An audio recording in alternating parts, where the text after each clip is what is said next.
Hello दोस्तों, स्वागत है आपका हमारे चैनल फिल्मी यात्री पर। आज हम बात करने वाले हैं जेरी मैगवायर के बारे में। ये कहानी हर एक उस आम इंसान की है जिसने जिंदगी में कभी न कभी धोखा खाया हुआ है। पर इस कहानी में हम बात करेंगे जेरी मैगवायर की, जो एक स्पोर्ट्स एजेंट है। लेकिन जैसे जैसे वो सिस्टम के अंदर काम करता है, उसे एहसास होता है कि यह सिस्टम कितना ज्यादा भ्रष्ट है। इसलिए वो उसके खिलाफ आवाज उठाने की कोशिश करता है और उसी पल पूरी दुनिया उसके खिलाफ हो जाती है। कहानी की शुरुआत होती है, हम देखते हैं कि जेरी अपने काम में बेहद माहिर है। उसे पता है कि नए टैलेंट्स को कैसे ढूंढा जाता है। वो ज्यादातर युवा खिलाड़ियों को टारगेट करता है क्योंकि उसे लगता है कि भविष्य इन्हीं के हाथों में है। वो पूरी मेहनत करता है और उनका कॉन्ट्रैक्ट अपनी कंपनी को ला करके देता है। जेरी की कंपनी का नाम है SMI। वो दिन रात मेहनत करता है, यहाँ तक कि घर पर भी उसका फोन लगातार बजता रहता है। जेरी को अपने काम से प्यार है और उसी वजह से वो बहुत पैसा भी कमाता है। वो कंपनी के सबसे बेहतरीन कर्मचारियों में से एक है। एक दिन उसे पता चलता है कि उसका एक क्लाइंट इंजर्ड हो गया है। वो तुरंत हॉस्पिटल पहुंचता है और उससे सवाल जवाब करने लगता है। यह सब देखकर क्लाइंट का बेटा उससे नाराज हो जाता है। वह जेरी से कहता है, अब आपको यहाँ से जाना चाहिए। क्या आपको दिख नहीं रहा कि मेरे पिता बीमार है? ये चौथी बार है जब वो इंजर्ड हुए हैं। जब से वो तुम्हारी कंपनी से जुड़े हैं तब से ही ऐसा हो रहा है। पहले वो कभी प्रेशर में नहीं खेलते थे, लेकिन अब वो दबाव में ही दिखते हैं और यह सब तुम्हारी वजह से है। हमें तुम्हारी कंपनी की जरूरत अब नहीं है। इन सब बातों को सुनकर जेरी सोच में पड़ जाता है। उसे एहसास होता है कि वो कितनी गलत चीजों का हिस्सा बन चुका है। कंपनी का असली उद्देश्य सिर्फ पैसा कमाना है, उन्हें अपने क्लाइंट से कोई मतलब नहीं। उस रात जेरी सो नहीं पाता। उसे बार बार वो सारे चेहरे याद आते हैं जिनके साथ कंपनी ने धोखाधड़ी की, जिनके करियर से खेला। वो बेचैन होकर उठता है और सारी बातें लिखने लगता है। कंपनी की सच्चाई के साथ साथ वह अपने सुझावों को भी लिखता है कि कैसे चीजों को और बेहतर बनाया जा सके। वह लिखता है कि अब से फोकस पैसों पर नहीं, क्लाइंट पर होना चाहिए। सुबह होते होते वो उस डॉक्यूमेंट की 100 से ज्यादा कॉपियां बनवा देता है और कंपनी के लॉकर रूम में रख देता है ताकि सब सच्चाई जान सके। शुरू में उसे लगता है कि शायद उसने गलती कर दी है, लेकिन अगले दिन जब वो ऑफिस पहुंचता है तो सारे लोग उसका स्वागत करते हैं, उसकी तारीफ करते हैं। सबको लगता है कि जेरी ने जो लिखा है वो बिल्कुल सही है। जेरी भी खुश होता है कि शायद उसने कुछ अच्छा ही किया है। लेकिन जब उसके बॉस को ये बात पता चलती है, उसे जेरी का आइडिया बिल्कुल भी पसंद नहीं आता क्योंकि बॉस को सिर्फ पैसों से मतलब है, ना खिलाड़ियों से, ना उनकी तरक्की से। जेरी क्लाइंट से मुलाकात करने के लिए एयरपोर्ट पर निकल जाता है। एयरपोर्ट पर उसकी मुलाकात होती है डोरथी से। डोरथी उसी कंपनी में काम करती है और वह जेरी को बहुत पसंद करती है क्योंकि उसने सच्चाई लिखने की हिम्मत दिखाई थी। जेरी मीटिंग खत्म करके जब ऑफिस लौटता है तो वहां पर पार्टी चल रही होती है। सब उसकी तारीफ करते हैं क्योंकि उसने कंपनी के लिए बहुत सारा फंड लेकर के आया होता है। वो अपनी गर्लफ्रेंड से मिलता है, वो भी बहुत खुश होती है। उसे लगता है कि यह उसकी जिंदगी की सबसे अच्छी रात है। लेकिन अगले दिन सुबह बॉस से मुलाकात होती है। वह कहता है कि मैं तुम्हें नौकरी से निकाल रहा हूँ, तुम्हारा आइडिया बेवकूफी भरा है। एक क्लाइंट को सिर्फ एक एजेंट देना हमारे लिए घाटे का सौदा है। यह सुनकर जेरी गुस्से में कहता है, क्या तुम्हें पता भी है तुम क्या कह रहे हो? आज अगर इस कंपनी को लोग जानते हैं तो वो सिर्फ मेरी वजह से है। जितने भी क्लाइंट हैं सब मैं लेके आया हूँ। मुझसे पंगा तुम्हें भारी पड़ेगा। मैं अपनी नई कंपनी स्टार्ट करूंगा और सारे क्लाइंट्स को अपने साथ लेकर के जाऊंगा। इतना कहकर जेरी ऑफिस से निकल पड़ता है और एक एक करके अपने क्लाइंट्स को कॉल करने लगता है। उन्हें बताता है कि अब वो अपनी अलग से नई कंपनी खोल रहा है।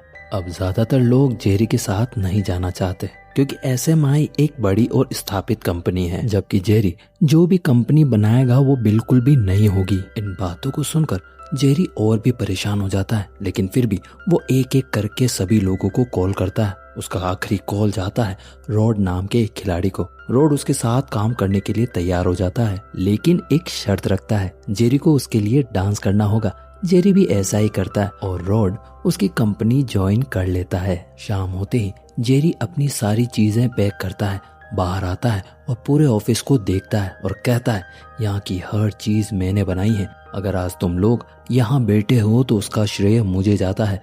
मेरी वजह से तुम्हें तनख्वाह मिलती है, इसीलिए तुम सबके लिए मेरे पास एक आखिरी ऑफर है। मैं अपनी नई कंपनी शुरू करने वाला हूँ। अगर तुम में से कोई मेरा साथ देना चाहता है तो मेरे साथ चल सकता है, क्योंकि मैं इससे बड़ी कंपनी बनाऊंगा, वरना यहाँ तुम्हें सिर्फ धोखा ही मिलेगा, जैसा धोखा मुझे मिला है। लेकिन जेरी की इन सारी बातों के बावजूद भी कोई उसके साथ जाने को तैयार नहीं होता। जेरी को बहुत बुरा लगता है। उसे एहसास होता है कि अब वो बिल्कुल अकेला रह गया है। वो अपनी सेक्रेटरी की तरफ देखता है, लेकिन वो भी उसके साथ आने से मना कर देती है। जेरी पूरी तरह से टूट जाता है। उसे एक के बाद एक झटके मिलते रहते हैं। वो गुस्से में चिल्ला कर कहता है, जितने भी लोगों को मैं यहाँ लेकर के आया था उन सब ने मेरे साथ आने से इनकार कर दिया। तुम सब ने मुझे धोखा दिया है, लेकिन मछलियाँ मेरे साथ आने से इनकार नहीं करेगी।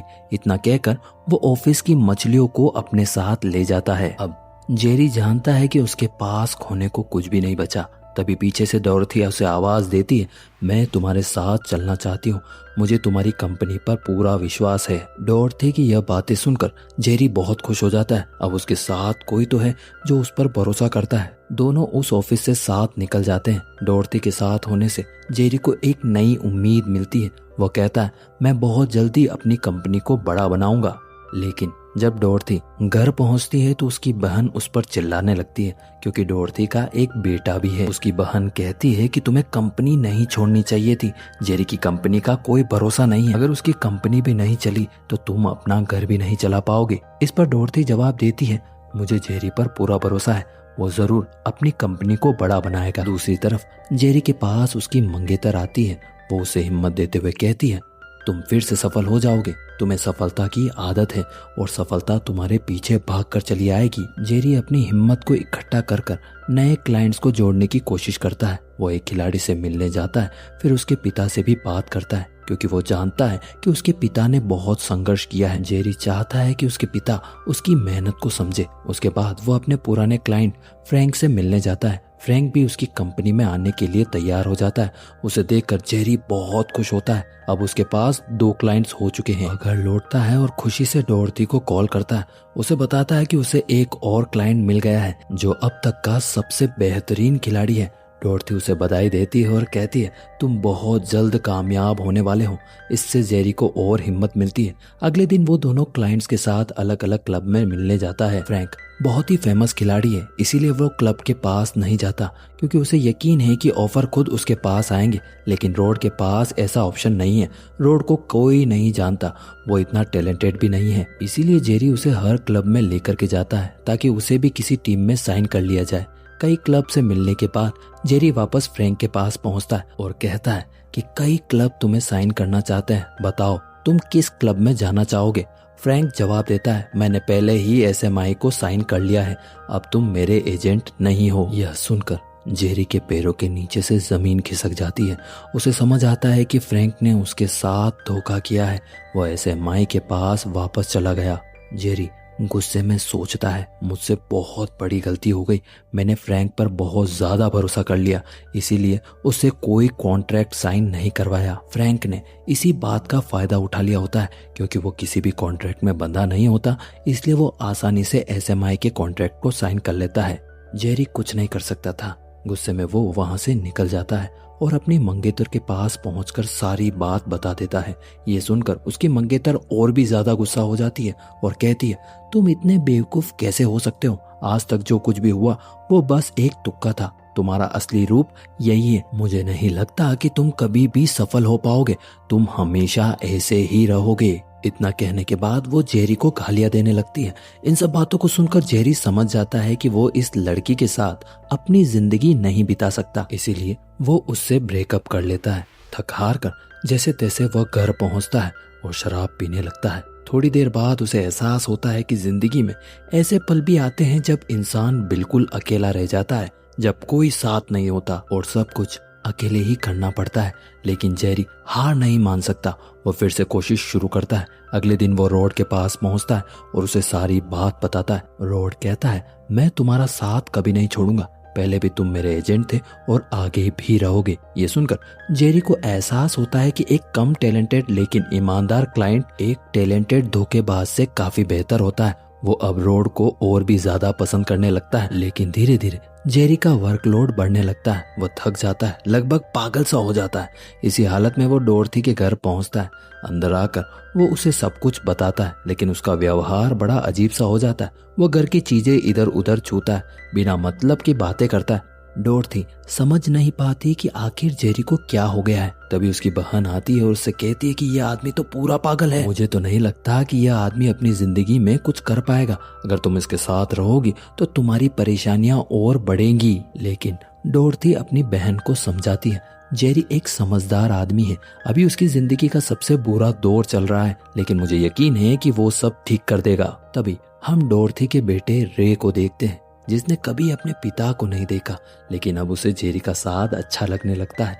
वह मजाक करता है, हंसता है और जेरी के करीब आता जाता है। थोड़ी देर बाद डोरथी को पता चलता है कि जेरी पहले से ही बहुत ही नशे में है, लेकिन अब भी वह फिर से पीना चाहता है। दोनों साथ बैठकर बियर पीते हैं और बहुत सारी बातें करते हैं।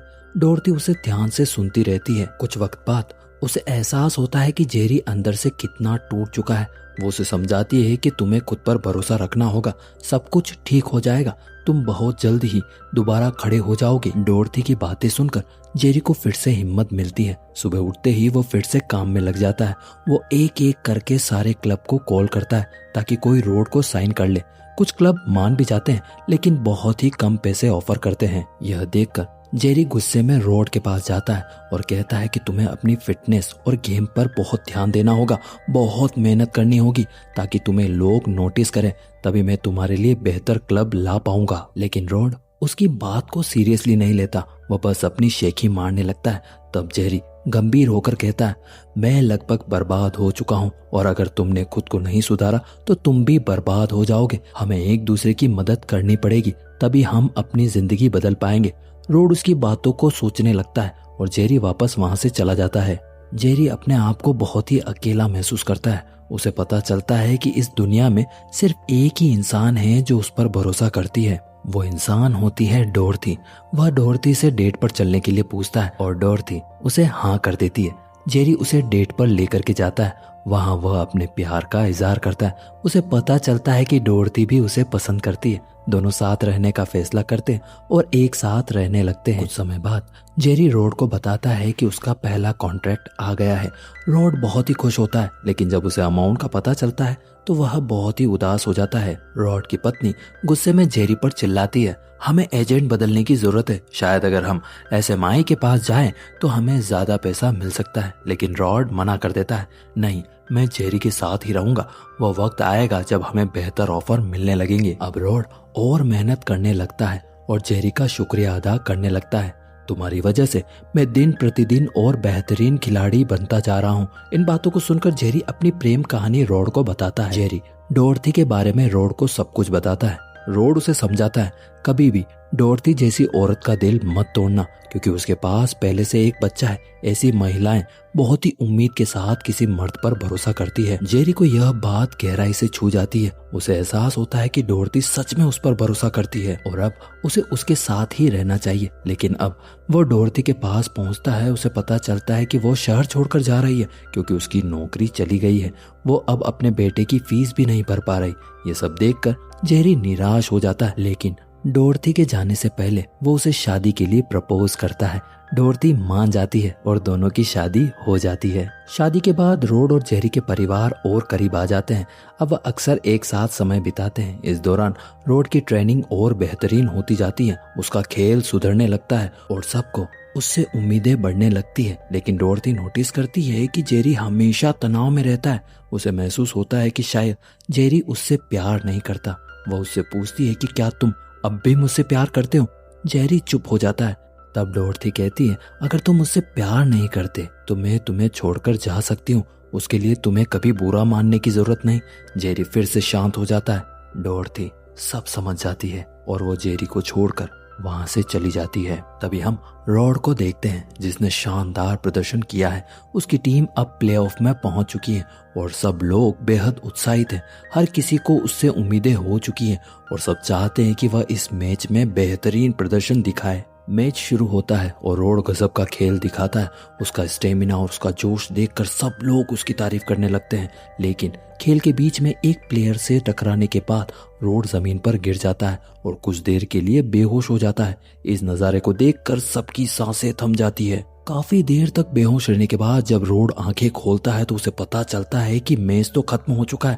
थोड़ी देर में उसे एहसास होने लग जाता है कि पूरी टीम जीत चुकी है और यह जीत उसी की वजह से मिली है। अब वह सबके लिए एक हीरो बन चुका होता है। रोड खुशी में वहीं पे डांस करने लगता है और मजाक भी करता है। सबको उसका अंदाज बहुत पसंद आता है। जैसे ही रोड मैदान से बाहर आता है, मीडिया उसको चारों ओर से घेर लेती है, लेकिन सबके सामने वो जेरी को गले लगाता है और कहता है कि यह सब कुछ सिर्फ जेरी की वजह से हुआ है। अगर जेरी नहीं होता तो वो अपनी जिंदगी में कुछ भी नहीं कर पाता। तभी कैमरा जेरी के पुराने बॉस की तरफ जाता है, जो यह सब देखकर जलन महसूस करता है। अब उसे एहसास हो चुका है कि जेरी ने खुद को साबित कर दिया है। उसने एक छोटे से खिलाड़ी को एक महान खिलाड़ी बना दिया होता है। जेरी यह सब देखकर बहुत भावुक हो जाता है। अपनी सफलता के उस पल में उसे याद आता है कि उसके सबसे बुरे वक्त में उसके साथ सिर्फ डोरथी थी, जिसे उसने छोड़ दिया था।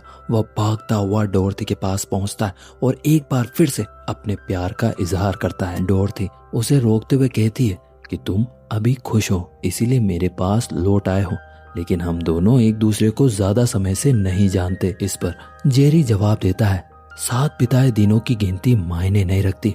मायने रखते हैं वो वक्त जब तुम मेरे सबसे बुरे हाल में मेरे साथ थी।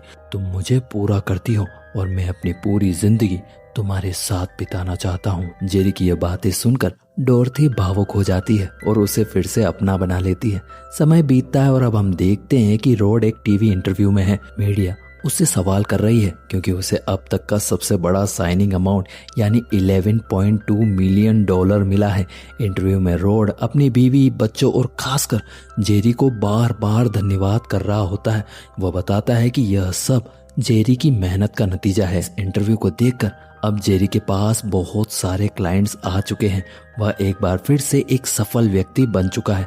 अब वह अपनी जिंदगी शांति और खुशी से अपने परिवार के साथ बिता रहा होता है। जेरी को आखिरकार एहसास होता है कि जिंदगी में जो कुछ भी होता है वो किसी न किसी अच्छे मकसद के लिए होता है, चाहे उसका पुरानी कंपनी से निकाला जाना हो या उसकी मंगेतर से अलग होना हो, क्योंकि अब उसकी जिंदगी में वो औरत है जो उससे सच्चा प्यार करती है।